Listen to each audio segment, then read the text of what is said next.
اللہ قربانی دینے والوں کو گم دیکھنا نہیں چاہتا، چاہتا ہے وہ یاد رہیں، ذہنوں پر حاکم رہیں۔ اِنَّ هَذَا لَهُوَ الْبَلَاءُ الْمُبِينُ، یہ سب سے بڑی آزمائش ہے۔ وَفَدَيْنَاهُ، بس ہم نے اسے مؤخر کر دیا، بِذِبْحٍ عَظِيمٍ، ایک ذبح عظیم پر، سب سے بڑی قربانی پر۔ ایک ذبح ہوگی، ایک گلے پہ خنجر چلے گا، اور ایک قربانی دی جائے گی جو عظیم ہوگی، سب سے بڑی قربانی ہوگی۔ ارشاد ہوا وَتَرَكْنَا عَلَيْهِ فِي الْآخِرِينَ، اور یہ جو ہم نے مؤخر کیا ہے بڑی قربانی کو، یہ آخری زمانے میں کیا ہے۔ سلام علی ابراہیم، سلام ہو ابراہیم پر۔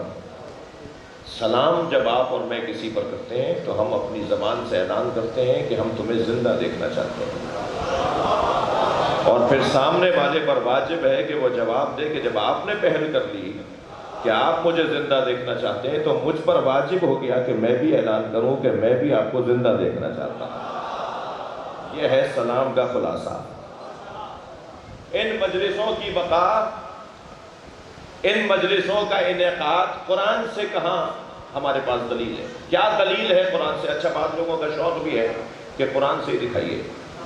پہلے تو میں ان لوگوں کو ذرا آئینہ دکھاتا ہوں۔ اگر تم ہر بات قرآن سے دیکھنا چاہو گے تو صبح کی 2 رکعت نماز بھی قرآن میں نہیں ملے گی۔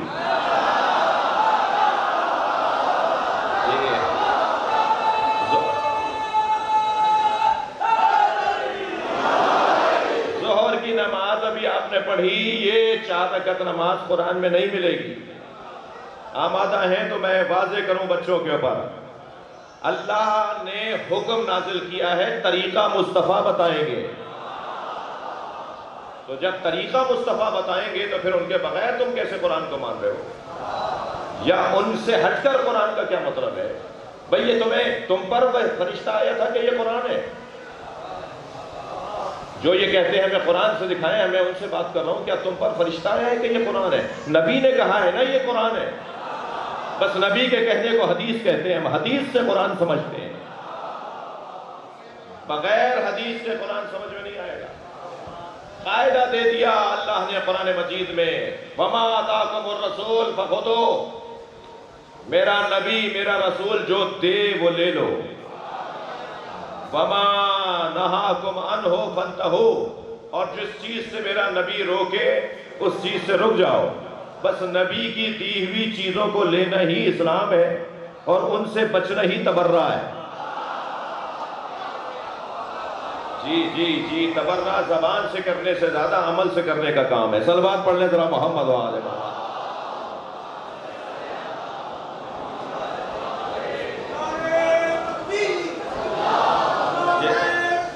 یہ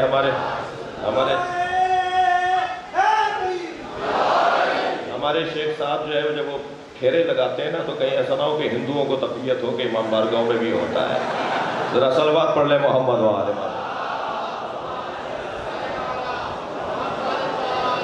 امام بارگاہ کو امام بارگاہ ہی رہنے دیں گے۔ صلوات پڑھ لیں ذرا رب نبی کی ذات۔ محبت ہے، اگر لاہور میں 10 مجلس سے پڑھ رہا ہوں نا تو روزانہ کے 10,000 کا خرچہ ہے ان کا۔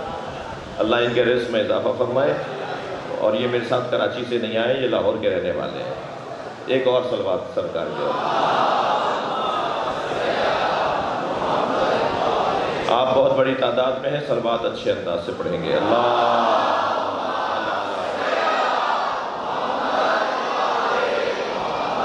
بات آگے بڑھے۔ بہت سے لوگوں کی آرزو ہے کہ ہمیں قرآن سے دکھاؤ، قرآن سے دکھاؤ، قرآن سے بات کرو، تو میں مجلس سے ازا قرآن سے بتا رہا ہوں۔ ہم میلاد مصطفیٰ جو کرتے ہیں، ہم میلاد علی جو کرتے ہیں، ہم جشن آمد مولا حسین جو کرتے ہیں، وہ قرآن کی آیت کے مطابق کرتے ہیں۔ آیت پڑھنے جا رہا ہوں، سورہ مبارکہ مریم کی آیت ہے، آیت نمبر 30 ہے۔ یہ بچے اور جوان اپنے ذہن میں آیت کو ذرا بٹھا کے لے جائیں، پھر خود جا کے سرچ کر لیں، انہیں آیت کے نشان مل جائیں گے۔ قرآن فارمولوں کی کتاب ہے، 1,24,000 نبیوں میں سے صرف 24 نبیوں کا نام قرآن نے لیا ہے، تو کیا ہم سارے نبیوں کا انکار کر دیں جن کے نام نہیں ہیں؟ قرآن میں تو نام نہیں ہے، صرف 24 کا نام ہے۔ اور ولائی لوگ بیٹھے ہیں، مجلسی لوگ بیٹھے ہیں، لاہور کا منتخب مجمع ہے، اور وقت بھی امتحان کا ہے۔ اس وقت میں تو وہی آتا ہے مجلس میں جو ایسے ہی مجلسی ہوتا ہے. تو بہت بہت مہربان ہیں آپ اس وقت میرے اوپر. مجلس پہ تو ہمارا کسی کا احسان نہیں ہے. میں ایک جملہ کہتا ہوں، آگے بڑھ رہا ہوں، توجہ چاہوں گا کہ وہ 24 نبی جن کا اللہ نے قرآن میں ذکر کیا ہے نا، یہ وہی 24 نبی ہیں جن کے قرآن میں نام نازل ہونے سے پہلے حضرت ابو طالب نے اپنے دیوان میں ان کے ناموں کو نظم کر دیا تھا.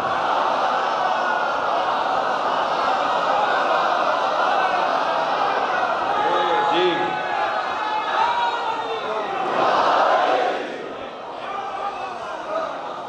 اگر سرکار نے قلم ہاتھ میں لے لیا ہوتا، میں اور آپ تو اگر نبی کو پڑھ کر معتبر ہو جائیں تو قلم اٹھاتے ہیں، کتابیں لکھتے ہیں. سرکار نے کبھی قلم کو ہاتھ ہی نہیں لگایا. 2 چیزوں کو نبی نے ہاتھ ہی نہیں لگایا. ایک تلوار کو، اس لیے کہ رحمت للعالمین کے ہاتھ میں تلوار جچتی نہیں ہے.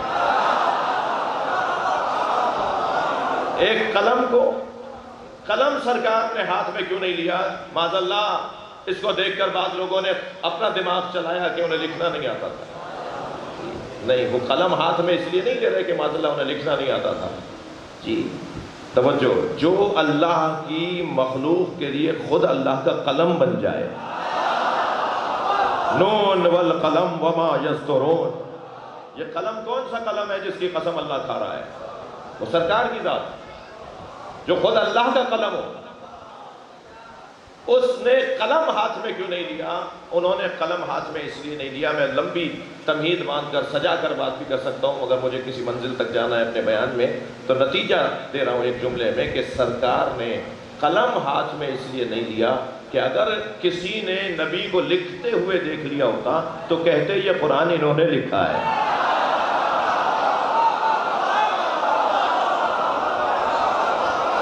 ہم قلم ہی ہاتھ میں نہیں لیں گے، اللہ کا کلام اللہ ہی کا رہے. صلوات پڑھے محمد و آل محمد.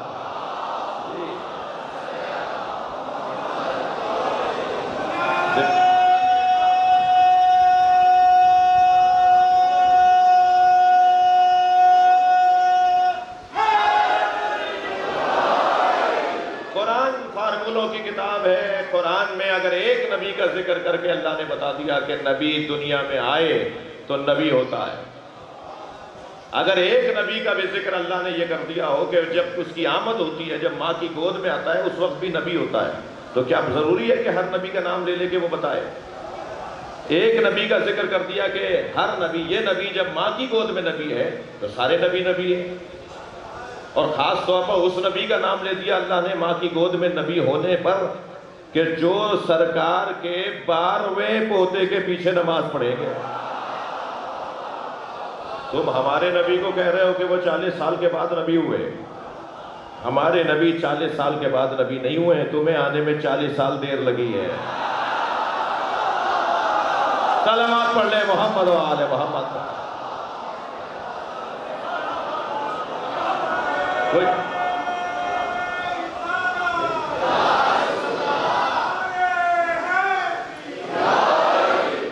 کوئی علی مولا سے پوچھے نا کہ یہ کب سے نبی ہے.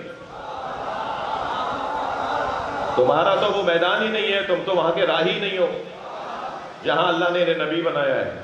اور بھائی حدیث آدھی نہیں پڑھا کرو. میں اپنے ذاکرین سے اور خطبہ سے اور اپنے قبیلے کے لوگوں سے بات کر رہا ہوں. کنت نبیا وآدم بین الماء والطین. میں نبی تھا جب آدم آب و گل کی درمیانی کیفیت میں تھے. یہ آدھی حدیث ہے. پوری حدیث یہ ہے کانا علی ولیہ وآدم بین الماء والطین. علی اس وقت بھی ولی تھا.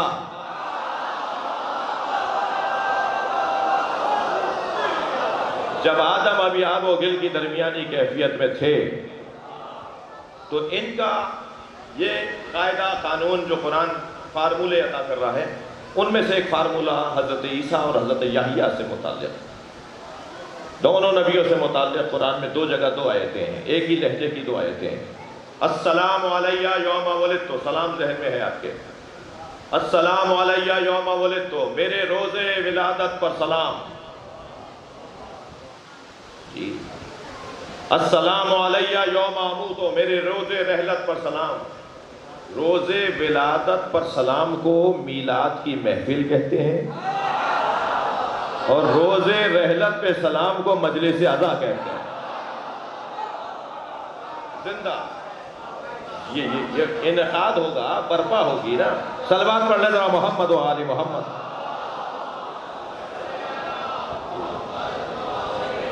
اہتمام ہوگا، انتظام ہوگا، تبھی تو مجلس، وہ دن یاد رہے گا، وہ زندہ رہے گا دن، تبھی تو اس دن کے اوپر سلام ہوگا۔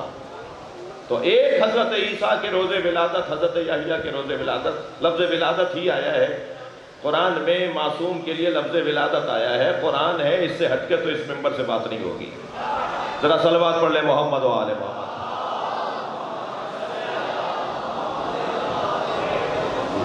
جی لفظوں میں نہیں الجھا کرو، میں بچوں سے بات کر رہا ہوں۔ یہ ہمارے ذہنوں کی الجھنیں ہوتی ہیں جو ہم لفظوں میں ڈال دیتے ہیں۔ لفظ ولادت معصوم کے لیے قرآن میں آیا ہے، اللہ سے زیادہ ہم مولا ہی نہیں ہیں۔ صلوات پڑھ لیں ذرا محمد و آل محمد۔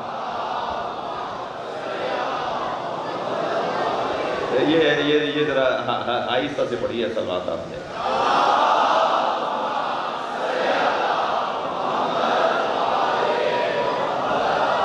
توجہ ہے، بات آگے بڑھے۔ قرآن مجید حضرت ابراہیم کی قربانی کو سجا کے پیش کر رہا ہے، اور جتنا ابراہیم کی بندگی روشن ہوگی اتنا ہی امام حسین کی عظمت روشن ہوگی۔ ارشاد ہو رہا ہے وَفَدَيْنَاهُ بِذِبْحٍ عَظِيمٍ، ہم اس قربانی کو ایک بڑی قربانی پر، اس سے بڑی قربانی پر مؤخر کر رہے ہیں۔ جسے علامہ اقبال نے کہا اللہ اللہ بائے بسم اللہ پدر، بے کے نیچے کا نقطہ پدر، اللہ اللہ بائے بسم اللہ پدر، مانیے ذبح عظیم آمد پسر۔ قرآن میں جو لفظ ذبح عظیم آیا ہے، مانیے ذبح عظیم سے مراد پسر یعنی حسین ہے۔ اقبال کا تو وہی عقیدہ ہے جو اس ممبر کا عقیدہ ہے۔ یہاں اللہ یہ کہہ کر کہہ رہا ہے کہ وَتَرَكْنَا عَلَيْهِ فِي الْآخِرِينَ، اور ہم نے یہ جو قربانی کو مؤخر کیا ہے یہ آخری زمانے میں ہوگی۔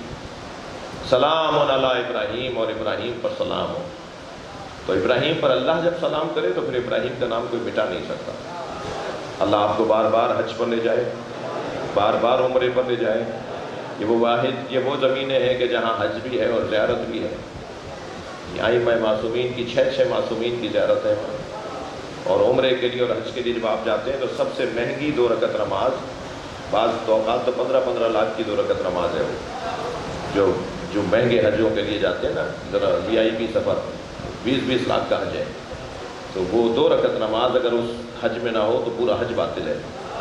وہ کون سی 2 رکعت نماز ہے؟ جو مقام ابراہیم پہ پڑھی جائے گی۔ مقام ابراہیم سے ہٹ کر نماز نہیں پڑھی جا سکتی۔ کوئی باب عمرہ پر، باب فہد کے اوپر جا کے 2 رکعت نماز طواف پڑھ لے تو اس کی نماز باطل ہے۔ نماز باطل ہے تو طواف باطل ہے۔ تو اسے کہاں پڑھنی ہے وہ 2 رکعت نماز؟ حاجی کو یا معتمر کو، عمرہ کرنے والے کو؟ مقام ابراہیم پر ہونا ایسے ہے کہ مقام ابراہیم نمازی اور خانہ کعبہ کے درمیان آ جائے، یعنی ایسی جگہ اسے کھڑا کر ہونا ہے کہ خانہ کعبہ بعد میں نظر آئے، اس سے پہلے مقام ابراہیم نظر آ رہا ہو، اور اس کو مقام ابراہیم کے پیچھے جو سیڑھیوں تک بہت بڑی ایریا ہے وہاں تک اس کو کہیں جا کے کہیں بھی جگہ مل جائے کھڑا ہو جائے، اور ایسے وہ کھڑا ہوگا کہ مقام ابراہیم پہلے نظر آ رہا ہو، کعبہ اس کے بعد نظر آ رہا ہو، یعنی مقام ابراہیم درمیان میں ہو کعبے کے اور نمازی کے۔ اور نیت بھی کیا کرے گا؟ 2 رکعت نماز پڑھتا ہوں مقام ابراہیم پر، نماز طواف 2 رکعت نماز طواف کعبہ پڑھتا ہوں مقام ابراہیم پر قربتاً الی اللہ، یعنی جس نماز کی نیت میں ہی ابراہیم کا نام ہو، وہ مہنگی نماز اللہ کو نہ صرف قبول ہے بلکہ اللہ اس کا بڑا عظمت اور اس کا اجر عطا کرتا ہے۔ یعنی میرا سوال یہ ہے کہ بے یاد ابراہیم کی یاد کے بغیر وہ نماز ہو نہیں سکتی۔ تو مسلمان تو کہتا ہے کہ غیر خدا کے تصور سے نماز باطل ہو جاتی ہے۔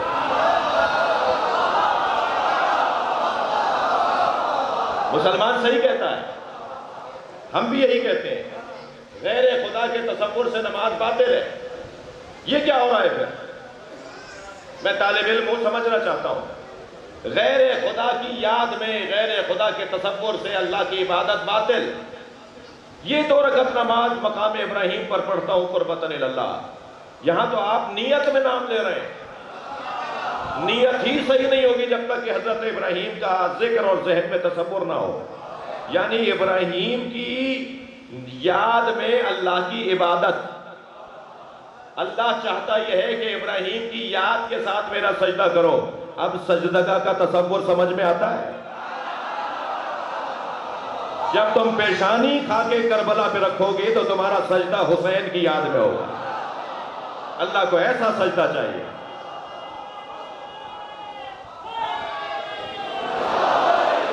اللہ کو ایسا سجدہ چاہیے جس سجدے میں قربانی کا جذبہ ہو.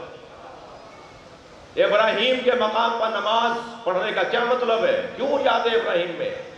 ابراہیم یعنی فداکار، ابراہیم یعنی قربانی دینے والا، ابراہیم یعنی ہجرت کرنے والا، ابراہیم یعنی دین کی خاطر اولاد قربان کرنے والا، ابراہیم یعنی نظریے کی خاطر خود کو آگ میں ڈالنے پر تیار ہو جانے والا، ابراہیم یعنی سارا معاشرہ ایک طرف اور تنہا ابراہیم اللہ کی خاطر کھڑا ہونے والا.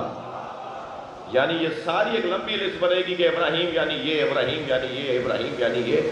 تو اس یاد میں جب اللہ کی نماز پڑھی جائے تو اللہ کو اچھا لگتا ہے. اور پھر جب ہم خاک کربلا پہ سر رکھتے ہیں تو ہمیں پتہ ہے کہ اس خاک میں خون حسین ہے، اور وہ نماز جو بے یاد حسین ہو اللہ کو اچھا لگتا ہے. اللہ کو وہ نماز زیادہ پسند ہے جس میں حسین کی یاد ہو. سوال تو باقی ہے میرا کہ غیر خدا کے تصور کے ساتھ اللہ کی عبادت کیسے ہوگی؟ تو میں ان بچوں اور جوانوں کو ذرا سمجھانے کے لیے جملہ کہوں. غیر خدا نمرود ہے، حامان ہے، شداد ہے، مروان ہے. غیر خدا یعنی خدا دشمن لوگ، اللہ کے نظام کو توڑنے والے لوگ، اللہ کے سسٹم کو توڑنے والے لوگ، اللہ کے جانثاروں اور قربانی دینے والے، اللہ کی خاطر اپنی جانیں دینے والوں کا مخالف لوگ، وہ ہیں غیر خدا. اللہ کرے میری بات منتقل ہو. میں جنہیں غیر خدا نہیں کہہ رہا، میں انہیں خدا بھی نہیں کہہ رہا. بات روشن رہے میرے بچوں اور جوانوں پر. جو غیر خدا ہے وہ ہے کہ جو اللہ کے نظام کے دشمن ہے، اللہ کے دشمن ہے، اللہ کے مخالف ہے. لیکن جو اللہ کے نظام کو مدد کرنے والے ہیں وہ غیر خدا کہاں ہیں؟ بھائی بہت روشن مثال دینے جا رہا ہوں جو معصوم نے دی ہے. جب کسی نے امام سے پوچھا آپ خدا ہیں؟ فرمایا نہیں. فرمایا خدا سے جدا ہے؟ کہا نہیں.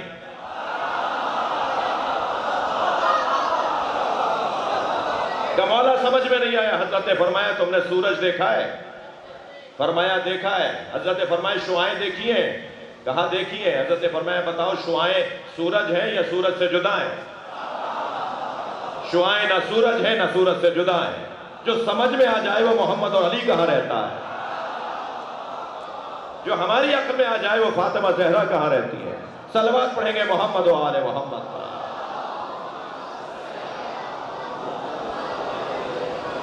یہ غیر خدا اس معنی میں جس معنی میں کہہ رہا ہوں، اور میرے معنی میرا مطلب روشن ہے، یہ غیر خدا نہیں ہے. غیر خدا نمرود ہے، فرعون ہے، حامان ہے، شداد ہے، یزید ہے. اور خدا کے نظام کو تقویت پہنچانے والے حضرت آدم ہیں، نوح ہیں، ابراہیم ہیں، موسیٰ ہیں، عیسیٰ ہیں. سرکار کی ذات ہیں. ترتیب میں بعد میں آئے ہیں، جی فضیلت میں پہلے ہیں. بعد میں آنے والے کو بعد میں نہ مانو. ضروری نہیں ہے جو بعد میں آ رہا ہے وہ فضیلت میں بھی بعد میں ہو.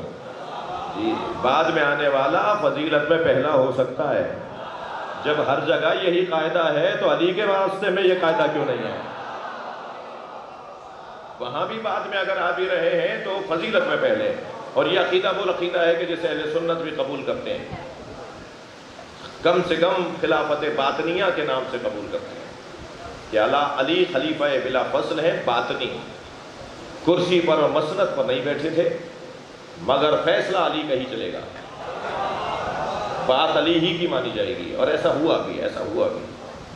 جب بیٹھے نا چوتھے دورے حکومت میں ممبر پہ اس جگہ جا کے جہاں سرکار بیٹھتے تھے تو سرگوشیاں ہونے لگیں.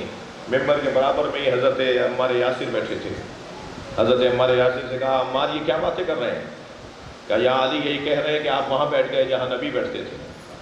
تو آپ نے ممبر کو ہاتھ مار کے فرمایا ما ھذہ الاواد، یہ لکڑیوں کا ڈھیر کیا ہے؟ انا راکب کتف النبی، صلوات پڑھ لیں گے محمد و آل محمد۔ یہ لکڑیوں کا ڈھیر کیا ہے؟ میں نبی کے دوش پر بھی بیٹھا ہوں، میں راکب کتف نبی ہوں۔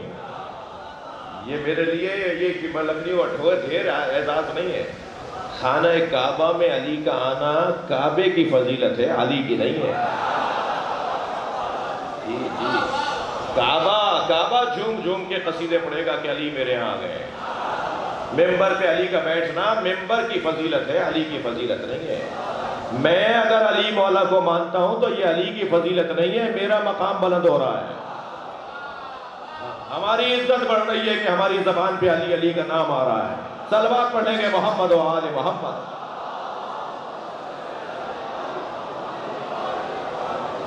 ماشاءاللہ۔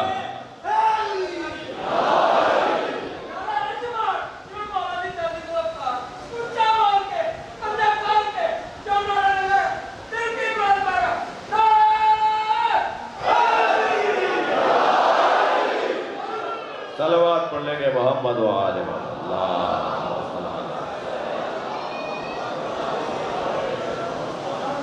وَفَدَيْنَاهُ بِذِبْحٍ عَظِيمٍ سلام علی ابراہیم۔ بہت کچھ قربان کیا حضرت ابراہیم، سب کچھ قربان کیا، مال دے دیا اللہ کی راہ میں۔ جان کیسے لی جائے گی؟ کیا کرو گے جو جان لی جائے؟ یہ فیصلہ بھی ابراہیم نے کیا ہے۔ جان اس کی لی جاتی ہے جو ایسا کرتا ہو جیسے ابراہیم کرتے ہیں۔ بت توڑنے والے کی جان لی جاتی ہے۔ آپ کو اب تک سمجھ میں نہیں آیا کہ آپ کو مارا کیوں جا رہا ہے؟ آپ ایک دو نہیں بہت سے بت توڑتے ہیں تبھی تو مارا جاتا ہے آپ کو۔ یہ قرآنی قاعدے ہیں نا، کس کو مارا جاتا ہے، کسے قتل کرنے کے فیصلے سنائے جاتے ہیں؟ جو بت توڑتے ہوں۔ الحمدللہ سنی شیعہ کا مجمع ہے، میں سنی بھائی میری جان میرے عزیز، ایک صلوات اور ہدیہ کریں محمد و آل محمد۔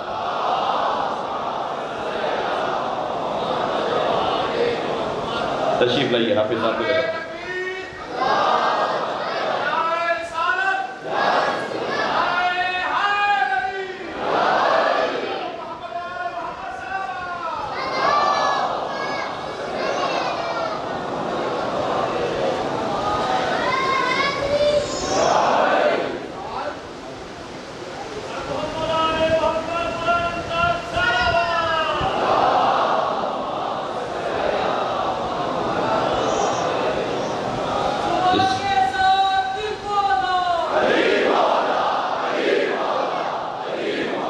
بلندتر صلوات۔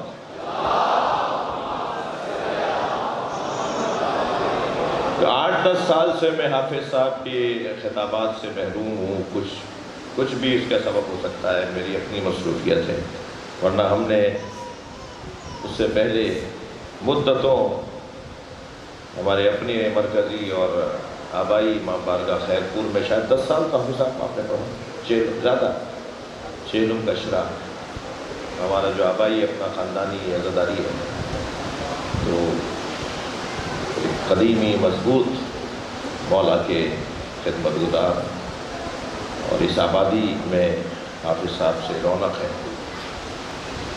اور آپ سب سے میں ایک ہی گزارش کروں گا، خاص طور پہ بچوں سے، جوانوں سے، روشن فکروں سے خاص طور پر ایک گزارش کروں گا کہ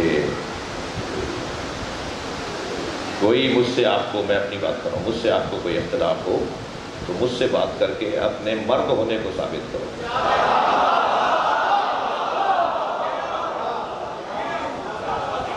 اپنے ہمت والے ہونے کو ثابت کرو۔ اور ایک صلوات پڑھ لے، بات ہو گئی۔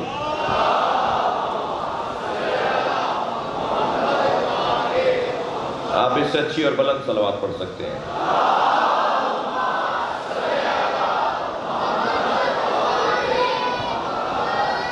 اب جب 10 منٹ پڑھ لوں اور فضائل،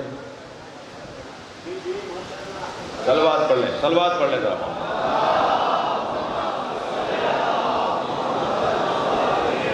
وَفَدَيْنَاهُ بِذِبْحٍ عَظِيمٍ، اللہ نے حضرت ابراہیم کی قربانی کو ایک بڑی قربانی پر مؤخر کر دیا، اور پھر حضرت ابراہیم وترکنا علیہ فی الآخرین، اور پھر فرمایا سلام علی ابراہیم۔ کیا کیا حضرت ابراہیم نے جو اللہ انہیں زندہ دیکھنا چاہتا ہے؟ مال دے دیا اللہ کی راہ میں، سارے جانور دے دیے اللہ کی راہ میں، مگر اللہ نے جانور واپس کر دیے۔ ذکر سن سن کے خوش ہو رہے تھے، جبریل تسبیح پڑھ رہے تھے، بار بار کہتے اور سناؤ اور سناؤ، جبریل کہہ رہے تھے اور کیا دو گے اور کیا دو گے، اور ابراہیم اپنے جانور دیتے رہے یہاں تک کہ کچھ نہیں بچا۔ کہا میرے پاس جو کچھ تھا میں نے تمہیں دے دیا، مگر میرے اللہ کا ذکر مجھے سناتے رہو۔ یہ بات بھی تو طے ہے نا، جس سے پیار ہوتا ہے اس کے نام پہ خرچ کرنے کو دل بھی کرتا ہے۔ تو حضرت ابراہیم نے سارا مال دے دیا، مگر جبریل نے آگے بڑھ کے کہا مجھے آپ کے جانور نہیں چاہیے تھے، یہ آپ واپس رکھیے، خود رکھیے، اللہ نے مجھے آپ کو آزمانے کے لیے بھیجا تھا۔ اور پھر کیا کیا؟ خود کو کیوں مارا حضرت ابراہیم کو آگ میں کیوں پھینکا؟ کیونکہ بت توڑا تھا، اور بت نہیں بہت سے بت توڑے تھے، چھوٹے چھوٹے سارے بتوں کو توڑ کر بڑے بت کے گلے میں کلاڑی لٹکا دی،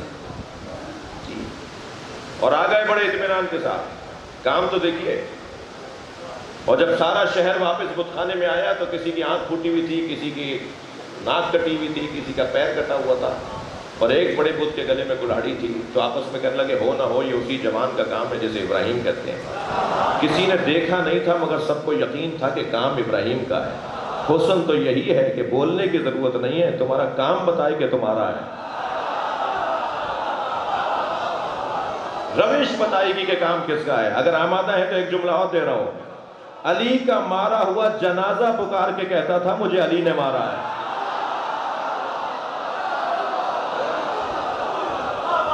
جی جی جی، حضرت ابراہیم کو دیکھا نہیں کسی نے مگر سب کو یقین ہے کہ یہ کام ابراہیم کا ہے۔ بلا لیا دربار میں، نمرود کا دربار ہے، ابراہیم یہ تم نے بت توڑے؟ فرمایا اسی نے توڑے ہوں گے جس کے گلے میں کلاڑی رکھی ہے۔ اچھا کچھ کہلوانا چاہ رہے ہیں حضرت ابراہیم، یہ نہیں کہہ رہے کہ میں نے نہیں توڑے، کہہ رہے اسی نے توڑے ہوں گے جس کے گلے میں کلاڑی رکھی ہے۔ کہنے لگے وہ تو ناک پر بیٹھی مکھی نہیں جل سکتا، یہی تو اگلوانا چاہتے تھے۔ کہنے لگے وہ تو ناک پہ بیٹھی مکھی نہیں جل سکتا۔ حضرت ابراہیم نے فرمایا جو ناک پر بیٹھی مکھی نہیں جل سکتا وہ تمہارا خالق کیسے ہے، وہ تمہارا رازق کیسے ہے؟ ایک مرتبہ وجود میں زلزلہ سا طاری ہوا، سب نے مان تو لیا کہ ابراہیم سچ کہہ رہے ہیں مگر اقرار نہیں کر رہے ہیں۔ یہ بڑا مشکل مرحلہ ہے، ماننا اور ہے، بولنا اور ہے۔ تھکے نہیں ہے تو جملہ کہہ رہا ہوں، علی کو ولی سب مانتے ہیں، بولتے کچھ لوگ ہیں۔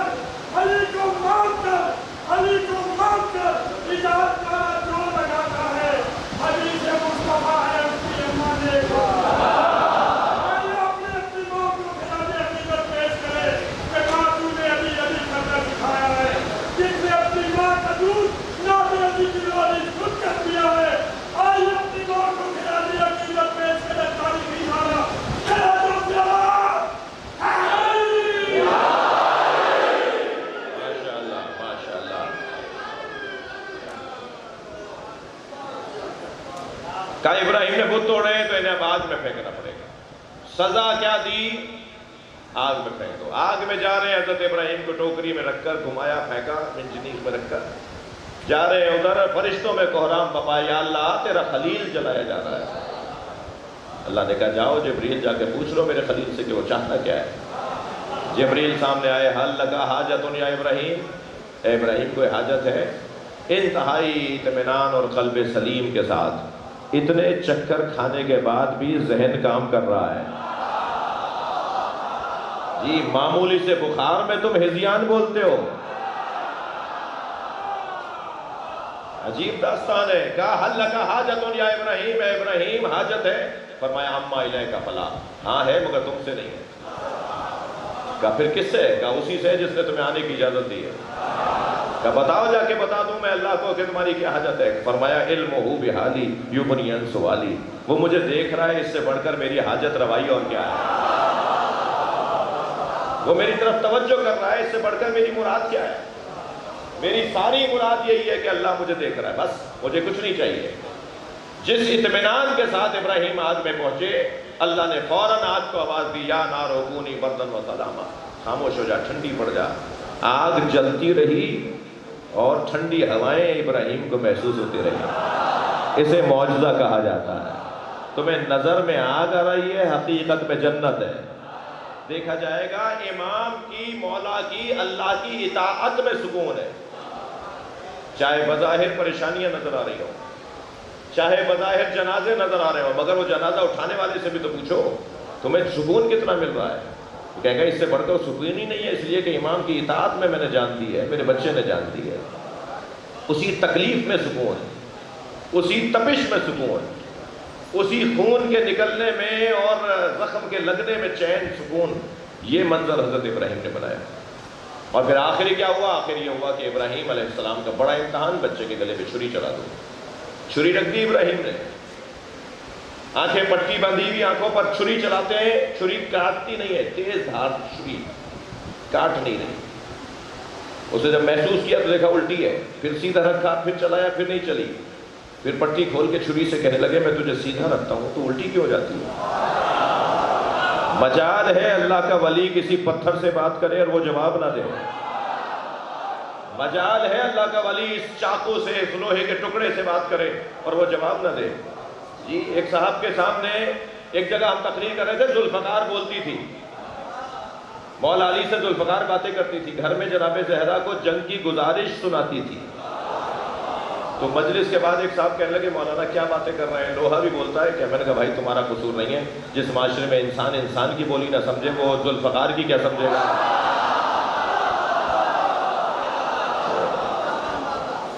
جس وادی کے تم نہیں ہو تمہیں سمجھ میں نہیں آئے گی یہ بات۔